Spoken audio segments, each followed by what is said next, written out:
Okay, back to the tub updates. We'll go over to this between the house and the grill area. This tub, these are all plants that I brought out today, and most of them are actually stuff that I had been keeping indoors and had divided. Um, uh, and these guys, I didn't divide, I did take some cuttings from, but these are the water bluebells from last year. I overwintered them indoors. They really got knocked back going indoors, and I wasn't sure if they're going to make it, but then kind of the last month or so they really kind of, well, at least this one really rebounded. This guy is not doing as hot, but he's got some fresh growth and also some established growth that's I didn't cut back, so that I'm hoping will come back for the summer. Here I've got this pot right here, that is probably nothing in it, but that's where I had my oh, what is that water clover called? I got the tag. Marsilia mutica. It did not overwinter well indoors, so, and that's the weird thing, is I'd overwintered it the year before, so I don't know what happened with that. These three larger pots are all, I divided a chameleon plant that I brought indoors. So yeah, they're gonna be going, and obviously they're kind of look beaten back. This one probably doesn't look like it has anything in it. It just has some shoots that fell off that I planted in this. But if you look close, you could see on them there are, especially this one. Look at all those new shoots coming up, new vegetation. So, and last year this plant grew so fast that I'm not worried about. I'm sure by July these pots are just going to be full of chameleon plant. This is one of the soft rushes that I tried to overwinter outdoors. Um, Pretty much all of them died. This one maybe is kind of vaguely alive, so I'm just giving it another couple weeks to see if there's any new growth, but it's probably just going to be pitched. Um, these are the cuttings I took from the water bluebell right closest to us that I'm trying to get to root to get another water bluebell plant. This is some watercress that had detached itself in the aquarium when I was, and I've actually got a couple other watercress plants I'm going to be bringing out later, because I don't have enough space to put them out here right now. But yeah, so that's some watercress, basically trimmings that I'm hoping to root and get going. And then these two plants are water celery.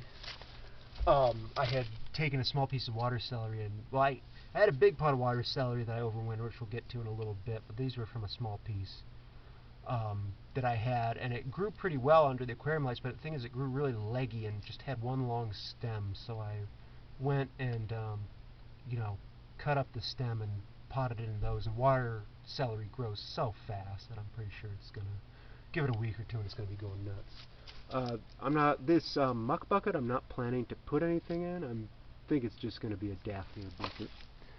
As you can see, we have two cats out right now. There's a third around somewhere, but Honey is enjoying the sun, and then Silver is stalking around behind the tub.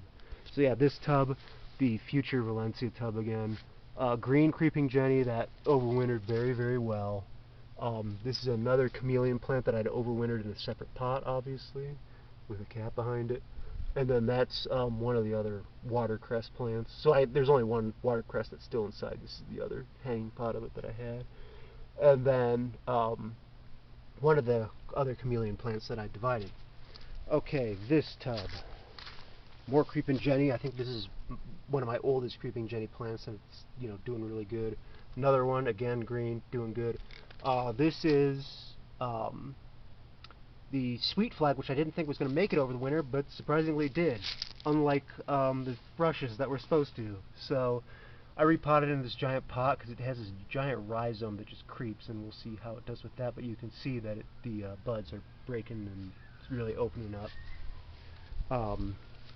Here is another 40. Look at that mega cluster of Daphnia in the corner right there. This is a gold creeping Jenny, like probably my best looking gold creeping Jenny. This is a chive that I bought today. Apparently chives do well in wet conditions, so I'm trying them in a hanging pot.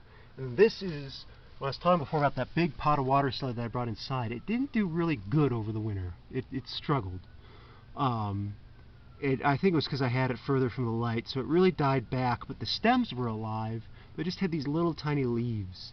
And so it was last weekend, I went and divided it and planted the stems, and I guess with the sun and because it was actually relatively cool this last week, lows in the high 30s, it just kind of beat back the stems. So you can see they've died back, but then if you look, there's new growth popping up, and because water celery is such a robust plant and grows so fast, I have no worries that give it a couple weeks and that pot's going to be, overflowing. This tub, this is like a barely alive creeping Jenny. I don't even know why I'm trying to keep it going, but we're doing it. And then this is another one of those water celery divisions that died back but is starting to come back. This is going to be the turtle tub. I haven't gone and, well, basically there's no planting in it. It's going to have some durable plants because, it's a turtle, so it's going to beat on it. But before I put the turtle out, I need to go. That's the lid that I was using last year with my prior setup, but that setup really wasn't efficient. I think this is going to be, the turtle's going to enjoy this much more. But I'm trying to figure out how I'm going to cut down that lid to fit this, because it's a weird situation where it's like a foot and a half, not a foot and a half, like a foot too wide for the tub, but like 2 inches too short. So yeah, I'm going to have to kind of at least partially disassemble that and redo it. Possibly maybe even just go and just buy new wood and scavenge the stuff on it, the metal parts, and redo it because it might be easier. These two muck buckets are going to be for Madaka crosses. They haven't started booming with Daphnia yet, but hopefully soon. This tub, the Aphanius Mento tub, I went and bought this thinking, oh yeah, this is, a spiral rush, but then, because it was like called, what was it, like Twisted Arrow, but then I looked it up and it's actually, they plant a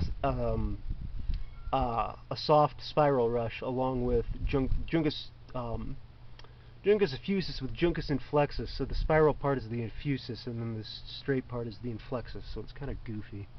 I was able to go today and find for really cheap some $4 a pot for this spiral Juncus, which I'm now kind of have to treat as an annual because it clearly doesn't overwinter out here, although I did get, once or twice I've gotten it to overwinter.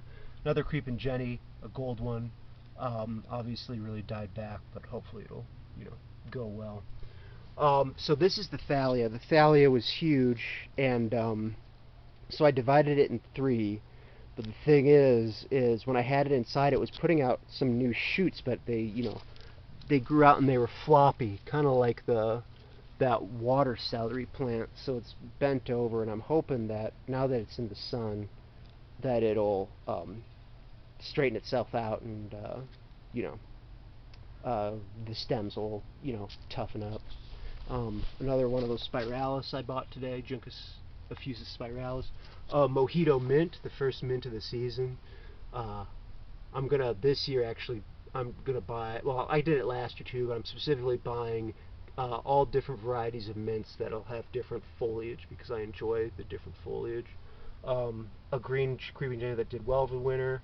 Another, what you call it? What am I calling this thing? Oh yeah, water celery transplant that's going to be growing back.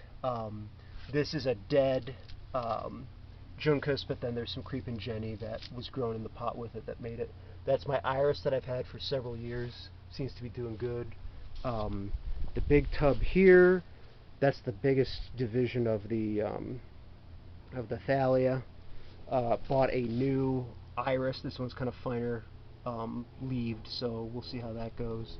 And then a really, really beaten back creeping Jenny. We'll see if that's even worth keeping. More water celery, more creeping Jenny, beaten back. The other sweet flag, the other Thalia right there. And then this last tub, Creepin' Jenny, and Bee Balm.